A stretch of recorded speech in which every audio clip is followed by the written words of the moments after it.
बोलो तुलसी महारानी की।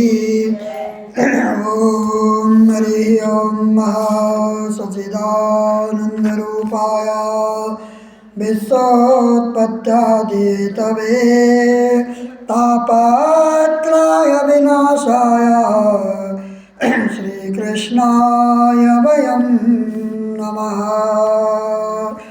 वंशी विभूषितकरा नवनीरदाभात्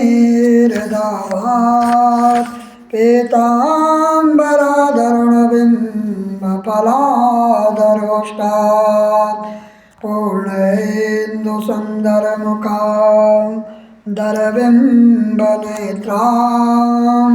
कृष्णां परं किमपि तत्त्वमहं न जाने। गुरुर्ब्रह्मा गुरुर्विष्णु गुरुर्देवो महेश्वरा गुरु साक्षात् परब्रह्म तस्मै श्री गुरुवे नमः। बोलो सद्गुरुदेव भगवान की, वृंदावन बिहारी लाल की, राधा रानी सरकार की। नारद जी बोले, दैत्यों के तीक्ष्ण प्रहारों से व्याकुल देवतावल इधर उधर भागने लगे। तब इंद्र आर्य को इस प्रकार भयभीत देखकर गरुड़ पर चढ़े भगवान युद्ध में आगे बढ़े।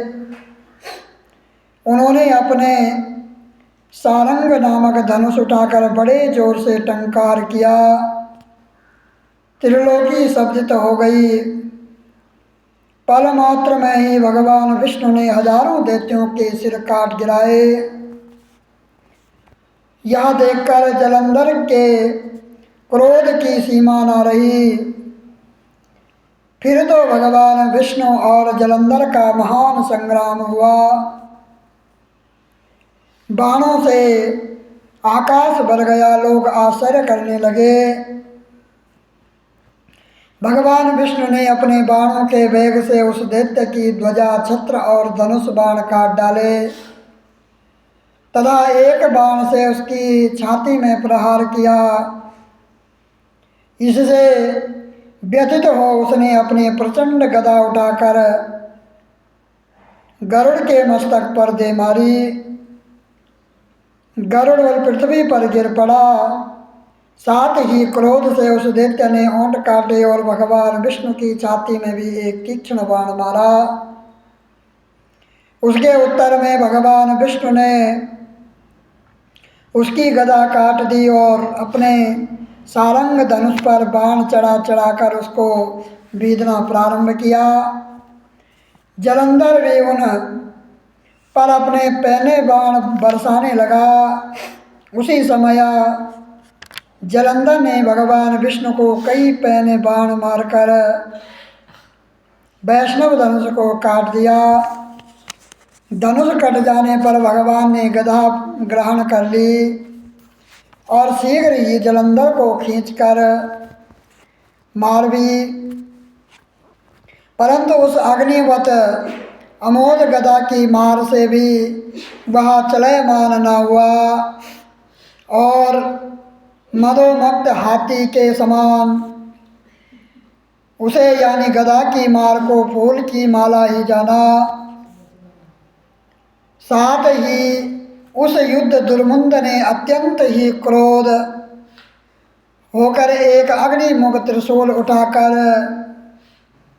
विष्णु पर छोड़ दिया। भगवान विष्णु ने शिव के चरणों का स्मरण कर नंदक नामक त्रिशूल से उसके त्रिशूल को छेद दिया। जलंधर ने झटक कर भगवान विष्णु की छाती में एक मुष्टिका मारा। उसके उत्तर में भगवान विष्णु ने भी उसकी छाती पर एक मुष्टिका का प्रहार किया। फिर दोनों घुटने टेक कर बाहों और मुष्टिकाओं से बाहु युद्ध करने लगे। इतनी ही देर तक भगवान विष्णु उसके साथ युद्ध करते रहे। वह कुछ श्रमित से हो गए। तब सर्वश्रेष्ठ मायावी भगवान उस दैत्यराज से मेघ की वाणी में बोले, हे रण दुर्मुख, दैत्य श्रेष्ठ तो धन्य है जो इस महायुद्ध में इतने बड़े बड़े आयुधों से भी भयभीत ना हुआ। तेरे इस युद्ध से मैं बड़ा प्रसन्न हूँ।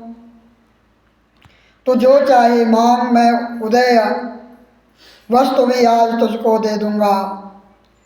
मायावी भगवान विष्णु की ऐसी वाणी सुनकर जलंधर ने कहा, हे भावुक, यदि आप मुझ पर प्रसन्न हैं तो यह वर दीजिए कि आप मेरी बहन के साथ तथा अपने सारे कुटुंबियों सहित मेरे घर पर निवास करेंगे। नारद जी कहते हैं, उसके ऐसे वचन सुनकर भगवान विष्णु को खेद तो हुआ,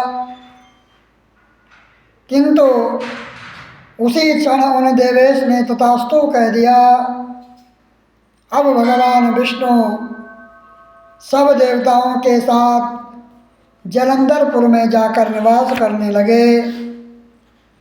जलंधर अपनी बहन लक्ष्मी और देवताओं सहित भगवान विष्णु को वहाँ पाकर बड़ा प्रसन्न हुआ। फिर तो देवताओं के पास जो रत्न थे उनके स्थानों पर दैत्य को स्थापित कर जलंधर पृथ्वी पर आया। निशुंभ को पाताल में स्थापित कर दिया और देव दानव यक्ष गंधर्व सर्प राक्षस मनुष्य आदि सबको अपनी वंशवृत्ति बनाकर तिरुवन पर शासन करने लगा। उसने धर्मानुसार सुपुत्रों के समान प्रजा का पालन किया। उसके धर्म राज्य में सभी सुखी थे। बोलो कृष्ण कन्हैया लाल की, बोलो राधा रानी सरकार की।